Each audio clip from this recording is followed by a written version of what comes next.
Can Democrats ever get their act together and figure out how to really run campaigns? Well, let's find out. We're going to talk to a person who's trying to help them do that. Amani Wells-Onyioha is the operations director for Soul Strategies. Amani, welcome to TYT.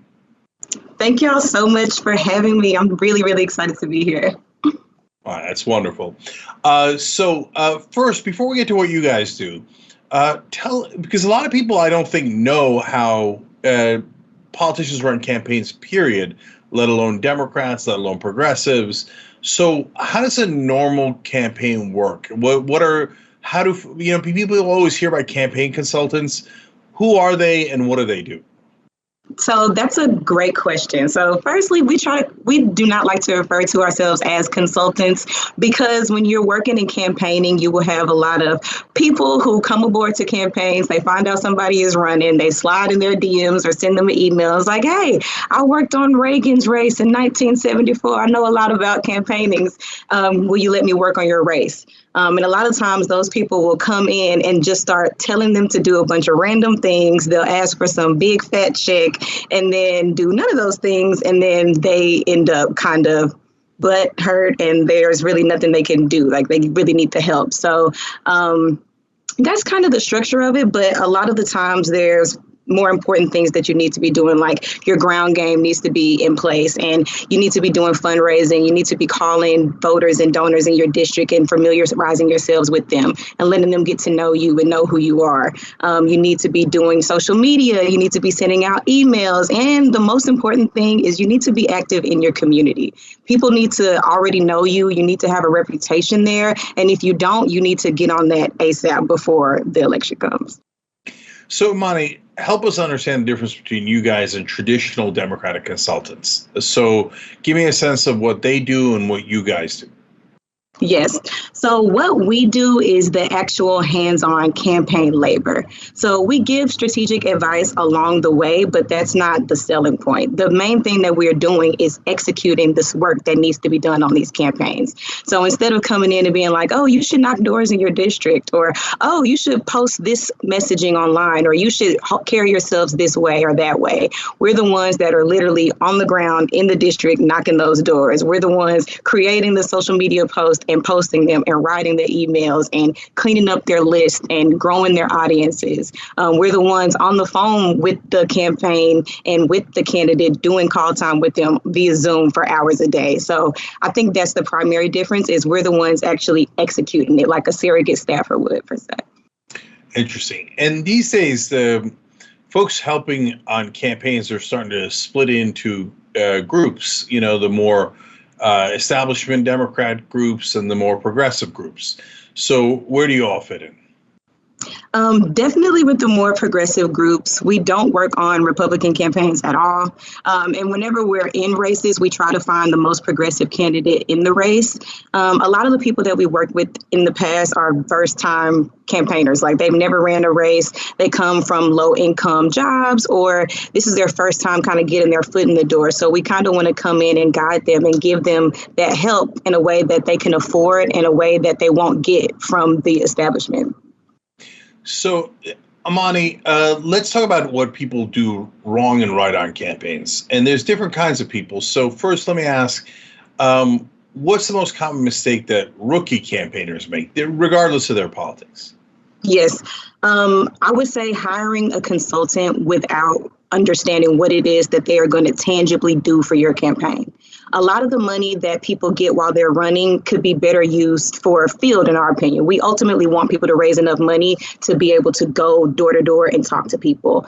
So a big mistake we see is that a campaign raises that initial money. They got $50,000, and instead of getting something tangible for it, they hand it off to a consultant. That consultant makes these promises, and then nothing happens. And that's a lot of the times where we end up finding these people. We'll meet them, midway through the campaign, and we'll hear their stories, and they're like, yeah, I have spent all of my money and I cannot tell you what I did with it. So I think that's the number one mistake, is just make sure you know what you're getting and how it's going to help the campaign. Yeah. Well, I know what they did with it. They gave it to the consultant. So I've actually talked to tons of candidates in my life. And to say that they're universally unhappy with consultants is an understatement. So they get you to try to raise as much money as possible and then spend as much of it as possible in media so they can take their 15% cut. And that's how that game is played. And then people are always wondering, everybody told me I had to get one, but I don't know what just happened. I know I lost, and I know I don't have the money anymore. So that's usually how it goes. Now, how is your approach different? Like, so do you guys get 15%? What do you do that makes people feel like, oh, okay, I'm getting my money's worth. I get it. Good grassroots folks are donating to me. We're using Soul Strategies. And what happens?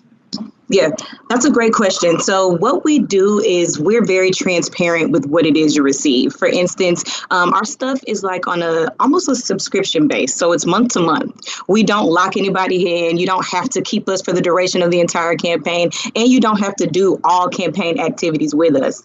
So for instance, if they're like, I want 4 donation emails and a newsletter going out every week, and I want it sent out to my audience, then they pay for exactly that. If they are saying, I want to knock 10,000 doors in my district, and I want to do a deep canvas, a more persuasive effort that's going to go over the course of a month, where I hit X amount of doors a day in this turf versus this turf, then they'll pay for that specific project. Okay, well, that actually makes a ton more sense. And then let's talk about the substance. In your estimation, how do you, let me ask you this way. What's a mistake that you see Democratic candidates doing in the substance of their campaigns that you would counsel them to do differently? That's a really good question. I would say not knowing how your specific seat that you're running for helps the people in your district. So a lot of times we'll see people running for a more statewide race or a city council race, and they want to make their platform surrounding Medicare for all or something, which is an amazing thing that we want to be done on a federal level, but you're running for city council. So what can you do for the people in your district to help them with their health care in a way that you can actually affect change? So when they feel like they're voting for you, it's an exchange. It's not a bigger idea that may not impact their lives. Okay, so that again makes a lot of sense. So I often talk about get as close to the voter as you can, know what they care about. So that's why wages is a great way to do that, because how much you make is as close to your self-interest as you could possibly imagine. And it aligns with progressive values. We want you to make more money. We want you to have health care, et cetera. But if you're running for a local seat, you're not going to get to vote on Medicare for all. So, I mean, God bless, you can put it on your website and stuff, but make sure you're telling people how you're going to help them with health care in their own lives.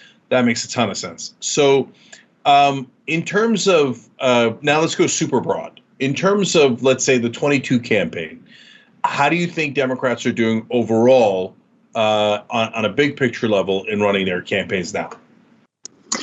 At first, if you had asked me this 2 or 3 weeks ago, I would have said it's curtains for us. Hang it up, flat screen is over. But we're seeing a shift. We're seeing a shift in this recently because the abortion language has gotten so destructive for Republicans. They're seeing it come back and bite them in the butt completely. And so they're kind of changing their language around and they're backing away from those issues. So them being so trash has helped us with the voters, because it's made people really face who they are and face their morality in a way that we haven't seen in a long time. Like, it's a hard thing to be able to say you can look at a 10-year-old girl who has been molested or raped by a family member and tell that 10-year-old to carry a child. That makes you really look at yourself internally and determine what type of person you are. And that has been helpful for us now. So I think we're going to do better if the Democrats can come up with stronger language than just we're better than them. We'll have a better shot. Well, that's exactly where I was going to go next. Do you think Democrats are being aggressive enough in these campaigns? No, I don't think they are. We've gone to some of the conventions and things like that, and we've heard the party speak and put their platform forward, and a lot of their platform is just we are not them, and I don't think that's going to move people the way that they want it to. We are hurting as a country. People are having their individual rights trampled on each and every day. Right here in Texas, the Republicans put forth a bill that they were going to repeal the Voting Acts right of 1964. So this is like very, very personal and big things that can totally change people's lives and change the trajectory of this country for decades to come. So we need the Democrats to speak with that conviction and feel it and let the voters feel it. And I think we'll see better results once they do that. Yeah. First of all, let me just acknowledge, of course you're right, right? So the Republicans basically come in and say, we're going to break your arm. And the Democrats are on the campaign saying, we're not going to break your arm. Okay, well, I appreciate it, but I'm not sure that's the best message. It's kind of a low bar. So what do you think is an issue that the Democrats have where they could flip it around and have positive framing? Say, if you vote for us, this is what you're going to get. I think we're heading in the right direction with some of the things as far as forgiving student loan debt. If we can make some more of those bigger things that feel more, I hate to use the word transactional, but make people feel like their vote is actually going somewhere, then we may have a shot. Maybe doing something on healthcare, maybe doing something on education, funding some of these districts that have been alienated and forgot about, just something big and tangible. I think the voters would like to see that. I agree. All right, look at this. Amani Wells-Onyioha, Operations Director of Soul Strategies. It looks like we got folks who might be able to help people campaigning. So that's wonderful. Amani, thank you for joining us. We appreciate it.